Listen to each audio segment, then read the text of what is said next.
তো বন্ধুরা আজকের এই ছোট্ট ভিডিওটার মাধ্যমে তোমাদের সাথে একটা দারুণ রেসিপি শেয়ার করতে চলে এসেছি। আশা রাখছি তোমাদের খুব ভালো লাগবে, যেটা হচ্ছে মাশরুম দিয়ে, আলু দিয়ে আর পনির দিয়ে একটা দারুণ তরকারি।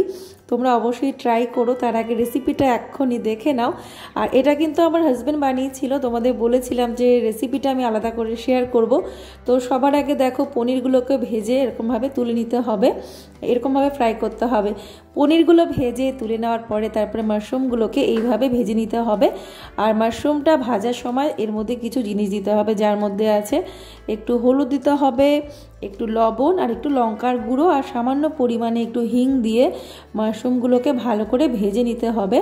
আর মাশরুম তো জানোই কীভাবে একটু ধুয়ে এরকমভাবে সাইজ করে নেওয়া, আর কোনো ব্যাপার না। আর বাকি আলুর পনির তো ওই একই রকম সাইজ করা। তো দেখো এরকম মশলা মশলা ফ্রাই হয়ে যাবে, তারপরে মাশরুমগুলোকে তুলে নিতে হবে।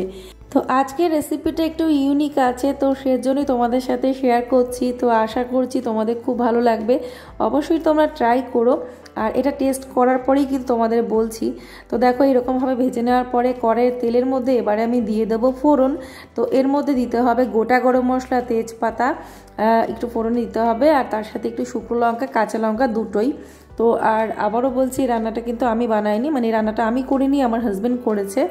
তো দেখো এর মধ্যে ওই শুকনো লঙ্কা, কাঁচা লঙ্কাও দেওয়া হয়েছে, তেজপাতা, গোটা গরম মশলা ফোড়নে দিয়ে তারপরে এর মধ্যে মশলা দিতে হবে। তো মশলাটা আমি কিভাবে বানিয়েছি সেটাও তোমাদের দেখিয়ে দিই চলো। আর একটুখানি হিংও দেওয়া হলো, কারণ যেহেতু পেঁয়াজ রসুন ছাড়া রান্না, নিরামিষ মাশরুম বানানো হচ্ছে, নিরামিষ তরকারি, সেজন্যই কিন্তু একটু হিঙের ব্যবহার করা হয়েছে। তো এর মধ্যে এবার আলুগুলোকে দিয়ে দেওয়া হয়েছে, তারপর তোমাদের মশলাটা কীভাবে বানিয়েছি সেটা দেখাচ্ছি। তো আলুগুলোকেও কিন্তু একটু ফ্রাই করে নিতে হবে। তো দেখো এখানে একটা টমেটো দিয়েছিলাম, আর এখানে 5-6টা মতো কাঁচা লঙ্কা, 5টা কি 4টে, যেমন ঝালটা তোমরা পছন্দ করো। তো এখানে একটু আদার টুকরো দেওয়া হলো, আর 1 চামচ মতো জিরে দেওয়া হয়েছে। একটু জল দিয়ে ওটাকে পেস্ট করে নেব। তো মশলা রেডি। তো দেখো এখানে আলুটা ভাজা ভাজা হয়ে গেছে। তো এবারে মশলাটাও রেডি হয়ে গেছে। এর মধ্যে বাকি যা যা লাগবে সেগুলো দিয়ে দেওয়া হচ্ছে, যেমন এর মধ্যে একটু হলুদ আর একটু লঙ্কার গুঁড়ো আর লবণটা স্বাদ অনুসারে একবারে এর মধ্যে দিয়ে একটু মিক্স করে নিলে মানে মশলাটা একবারে রেডি হয়ে গেল। আর এখানে লঙ্কার গুঁড়োটা কিন্তু কালারের জন্য, এটা কোনো ঝাল লঙ্কার গুঁড়ো না, কাঁচা লঙ্কার ঝালেই ঝাল যা হবে। তারপরে এই যে ভাজা আলুগুলোর মধ্যে দিয়ে দেওয়া হলো মশলাটার সাথে। এবার ভালো করে তরকারিটা কষাতে হবে, মানে সুন্দর একটা গ্রেভি তৈরি হবে, যার থেকে একটু তেল ছেড়ে বেরিয়ে আসবে আর দারুণ একটা ফ্লেভার বেরোবে। তো দেখো কিছুক্ষণ কষিয়ে নেওয়ার পর এরকম জলটা শুকিয়ে যাবে, তারপরে দিয়ে দিতে হবে জল, যতটা তরকারিটা হবে আর কি, মানে একটু মাখা মাখা টাইপ হবে, একেবারে পাতলা ঝোলও হবে না, একেবারে শুকনোটাও হবে না। তো সেই অনুযায়ী জলটা দিয়ে দিলাম, মানে দিয়ে দিতে হবে। তারপরে এটাকে একটু ঢেকে রাখতে হবে, তারপরে এর মধ্যে মাশরুম অ্যাড করতে হবে আর পনিরগুলো অ্যাড করতে হবে, দিয়ে তারপরে আরও কিছুক্ষণ ঢাকা দিয়ে রাখতে হবে। লাস্টে একটুখানি হালকা গরম মশলা দিয়ে নামিয়ে নিতে হবে। বিশ্বাস করবে না, এই তরকারিটা ভীষণ টেস্টি হয় খেতে। তোমরা অবশ্যই কিন্তু ট্রাই করবে, আর ট্রাই করে কমেন্ট করে অবশ্যই জানাবে।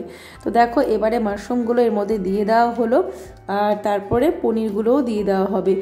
আর মাশরুমের কিন্তু সুন্দর একটা ফ্লেভার অলরেডি থাকে আলাদা রকম, আর মাশরুমে প্রচুর পরিমাণে প্রোটিন থাকে, আর পনিরে তো রয়েছে ক্যালসিয়াম প্রচুর পরিমাণে। তো এটা আমি আসলে একটা শর্ট ভিডিওর মাধ্যমে ভেবেছিলাম তোমাদের সাথে শেয়ার করব, মানে একটা রিলস ভিডিও বা শর্টস আর কি। তোর যেটা 1 মিনিটের ভিডিও হয়, 1 মিনিটের ভিডিওর মধ্যে টোটাল রেসিপিটা শেয়ার করা সম্ভব হয়নি, তাই এই ছোট্ট ভিডিওটার মাধ্যমে শেয়ার করলাম। তো দেখো তরকারি রেডি হয়ে গেছে, নামিয়ে নিয়েছি। তো আজকের ভিডিওটা যদি তোমাদের ভালো লেগে থাকে অবশ্যই লাইক করবে, শেয়ার করবে, কমেন্ট করবে, সাবস্ক্রাইব করবে। সবাই ভালো থেকো, রাধে রাধে।